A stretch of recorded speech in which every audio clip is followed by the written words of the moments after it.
husband Robert and I were high school classmates. Our relationship started during our sophomore year school trip. I had a dream to become a doctor. At the same time, Robert had his own dream. He wanted to be a lawyer. We each pursued our dreams and enrolled in our respective universities. It seemed like everything was going smoothly, but Robert failed the bar exam 5 years in a row. After that, Robert started working in sales at a general corporation. On the other hand, I was able to become an obstetrician after 6 years of university and 2 years of residency. Congrats on becoming a doctor and achieving your dream, Amy. Robert rejoiced over my accomplishment as if it were his own. Thank you. I think things are going to get even busier from now on. I'm sorry if I have to cancel our dates more often than before. I had been called in for some emergencies several times during my residency. As a full-fledged doctor, I would have to work with more responsibility, especially in obstetrics. We can't schedule a baby's delivery date. We have to be ready 24/7, 365 days a year, whenever the baby decides to be delivered. There would be no time for dates or anything like that. Feeling guilty, I apologized to Robert. He replied, So, why don't we just get married? Huh? Get married? Yeah, that way we can always be together. You can go to work whenever you need to. If we have a child and you suddenly have to go to work, I'll support you. Surprised by the sudden proposal, I felt comforted by his reassuring words. I remember tearfully saying, Thank you. I appreciate it. OBGYN is the only field that deals with the birth of life. Of course, we also treat diseases, but there's a joy in this field that can't be found anywhere else. It's a job I could call my calling. I'm currently 35 years old. I've been working as an OBGYN for 9 years now. I've witnessed many births and delivered many babies. However, Robert and I have been married for 7 years, and we don't have any children. We both love kids, and Robert was eager to have many when we first got married, saying, I want a lot of kids. I'll work hard. But that enthusiasm has faded over time. I thought that having children was a blessing, and there was nothing we could do about it. But that no longer seemed to matter. Recently, we hardly ever go out together on our days off. Robert seems to be busy with something in his room all the time. He has put a lock on his room and always locks it when he is inside. We used to sleep together in the same bedroom when we first got married, but because of my work, I sometimes had to leave the house in the middle of the night, so we decided to sleep in separate rooms to avoid disturbing Robert. Also, when I work late or night shifts and I'm not home, Robert also comes home late. I know this because we have a dog at home. We've installed a pet cam in the living room where the dog's kennel is, so we can always watch our pet. The camera is set to send a notification to our phones when someone comes home, so I always know when Robert gets back. Of course, Robert knows about this camera, and we can both view it from our phones. One day, I received a notification on my phone at an unusual time. It was on a day when I was working a night shift, but it seemed like Robert had returned home at the usual time. Normally, I wouldn't mind, but the sound of that notification felt odd. Since I was on break, I immediately checked my phone. On it was a video of my husband and a woman's legs in a skirt. What's this? I inadvertently exclaimed aloud in the break room.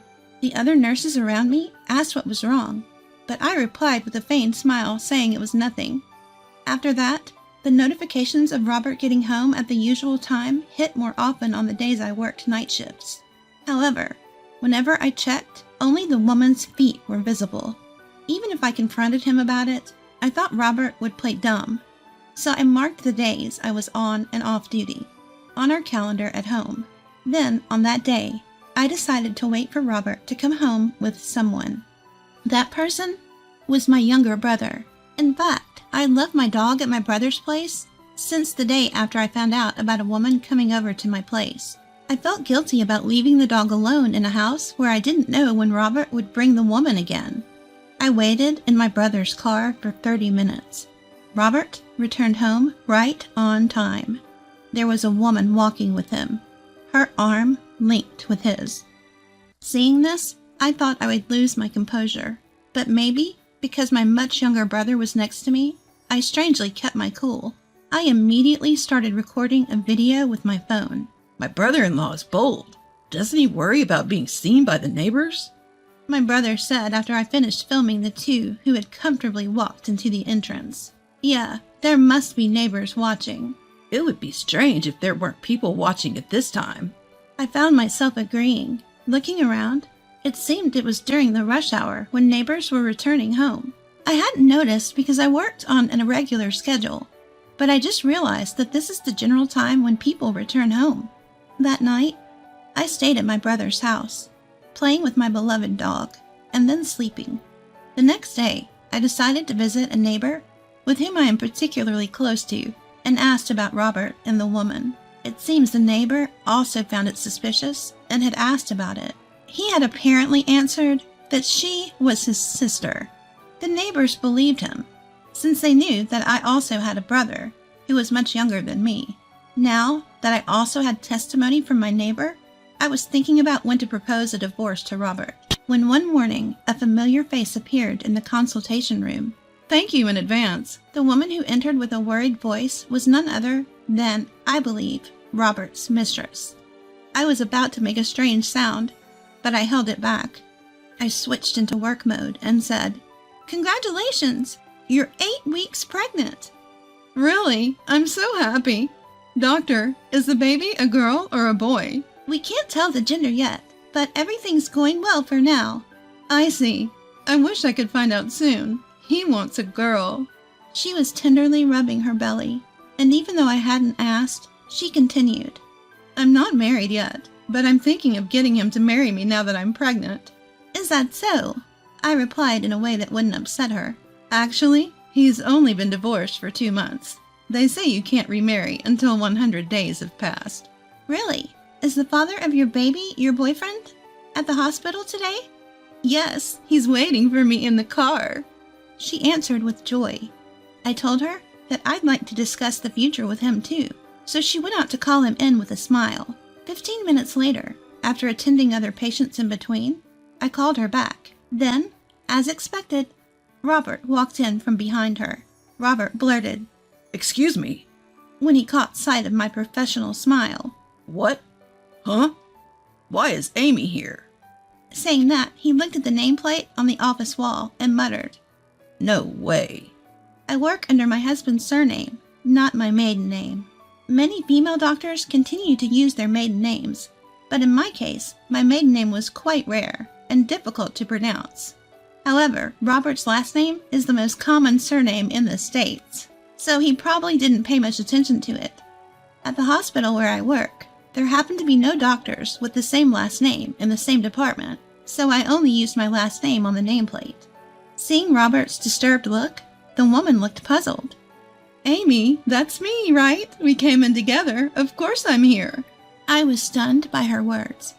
His lover's name is Amelia. Certainly she is Amy. However, calling your wife and mistress by the same nickname is beyond despicable. Being cornered by his mistress, Robert stammered.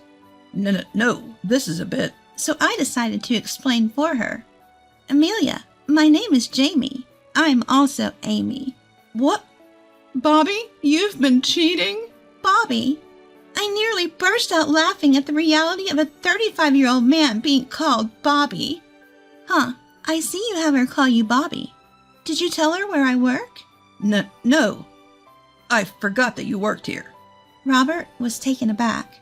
It seemed he either didn't care or never asked about where I worked. Despite that, his mistress was confronting him. "Bobby, who's this woman?" No. Robert was unable to explain. Well, that's not surprising, considering that, according to the story I just heard from his mistress, Robert has been divorced from me for the last 2 months. Faced with Robert's silence, I decided to confront the mistress with reality.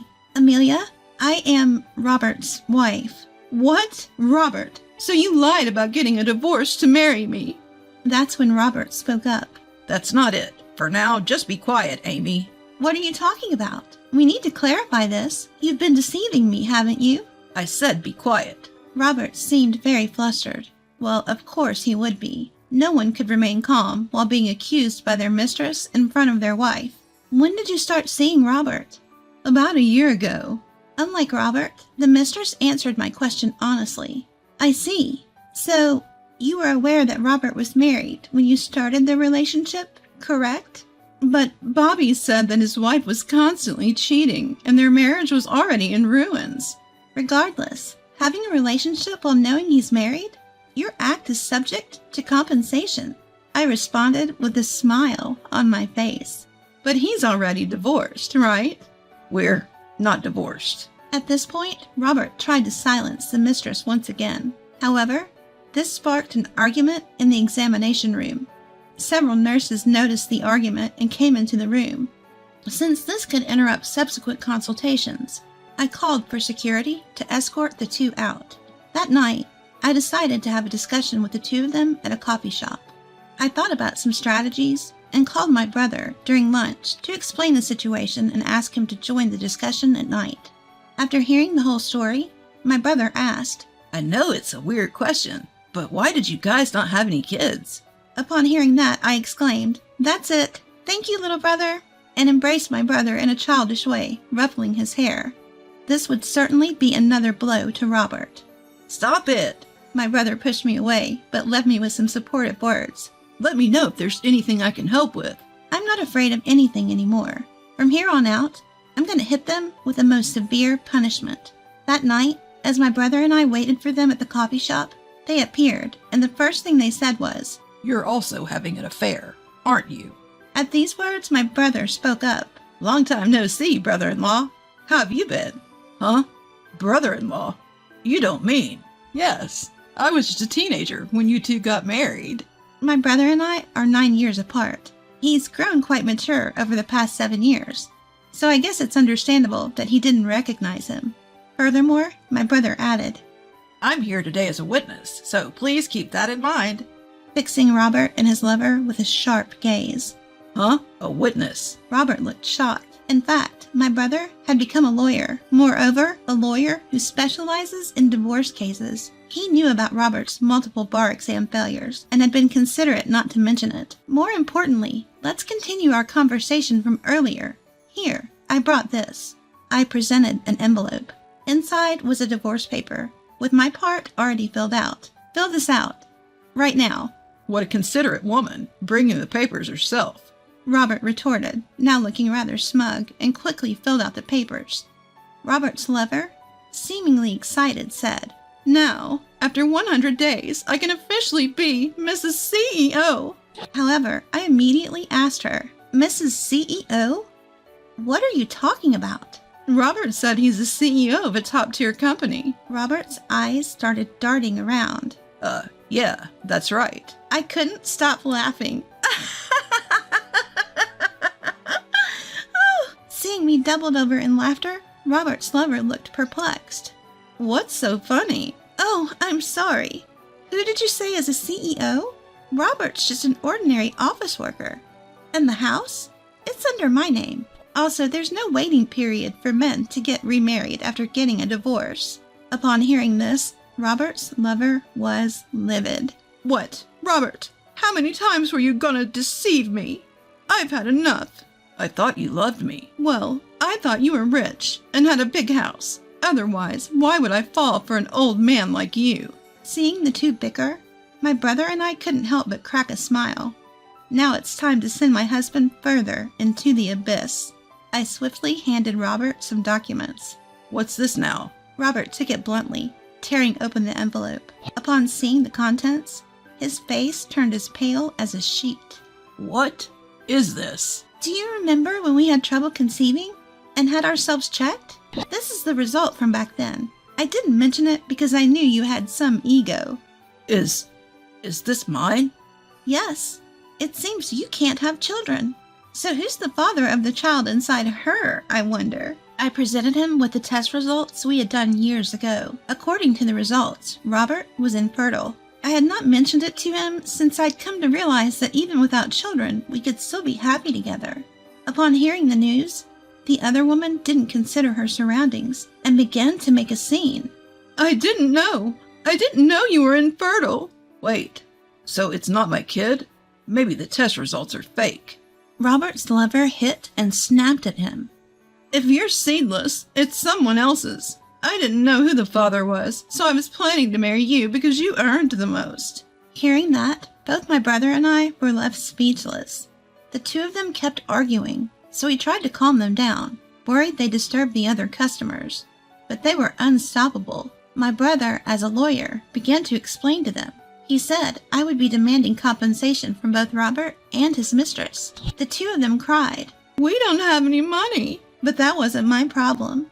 My brother told them if they continued to complain, he'd take them to court, and they finally agreed to pay. The next day, I quickly submitted the divorce papers and kicked Robert out of my house. After that, Robert, who was incapable of doing any housework, couldn't live alone, and was disowned by his parents, and ended up marrying his mistress, Amelia. Moreover, he desperately wanted a child, and decided to raise the unborn child as his own, although they didn't know who the father was. Amelia probably figured it would be cheaper to raise the child together and share the burden of the compensation than to pay it on her own. Robert started working like a mule to pay the compensation for both of them. Once Amelia gave birth, she planned to put the baby in daycare and get a part-time job. Meanwhile, I sold my house and stayed with my brother until I found a new place. As I was preparing to move into my new house, my brother asked me not to leave, but I brushed it off saying, "You'll never get a girlfriend if I'm around." Of course, I took the dog, and we are now living together in our new home. Moving forward, I plan to continue working and being involved in bringing many more lives into the world.